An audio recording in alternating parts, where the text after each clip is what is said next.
တရားအားထုတ်တဲ့ဖုံးကြီးတော်မဲ့တတိလွတ်တဲ့ချိန်ဟာဟိုဘက်ပါတော့တာပဲ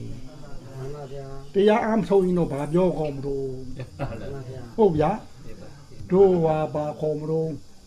ယဟန်ကိစ္စပြီးရဲဆိုတာအရဟတမေရောက်တဲ့ပုဂ္ဂိုလ်ပြောတာလေအဲ့ဒီယဟနာပုဂ္ဂိုလ်များပြီးတော့ဖျားသူတို့ဘယ်တော့မှတတိမလို့ဘူးတတိအမြဲရှိနေတယ်ဒါမို့ဖျားပြီးလို့လူဝင်စားမရှိဘူးယဟနာပြီးလို့လူဝင်စားမရှိဘူးဟုတ်နော်ညာနဲ့အနာဂံတို့တဂါရာဂံတို့သောတာပန်တို့အဲ့ဒါကြတို့စာလို့တော့တိခပုဂ္ဂိုလ်လို့ခေါ်တယ်ကျင့်စေပုဂ္ဂိုလ်တွေကျင့်စေပုဂ္ဂိုလ်တွေသူတို့ကြတော့ဒို့လူသာအောက်မသွားရှိရမယ်သူတို့မှာဘဝမပြတ်သေးဘူးနိဗ္ဗာန်မရောက်သေးဘူးဟင်နတ်ပြည်ချင်းဖြစ်မယ်တို့သောတာပန်ဆိုရင်လူပြည်ကို9ခေါက်ပြန်လာနိုင်သေးတယ်တဂါရဂံဆိုရင်လူပြည်ကိုတစ်ခေါက်ပြန်လာသေးတယ်အနာဂံဖြစ်ရင်တော့လူပြည်မလာတော့ဘူးနတ်ပြည်တက်ပြီးသူလည်းပျော်တော့မယ်ဟုတ်နော်ဟင်သူတို့ပဲသူတို့လည်းတတိလွတ်တာပဲ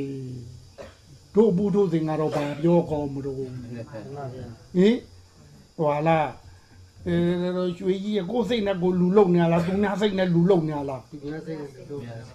ကြားလာဗျာကြောင်းတကားကြီးပြောဟင်ကိုစိတ်နဲ့ကိုနေသူနေတယ်နော်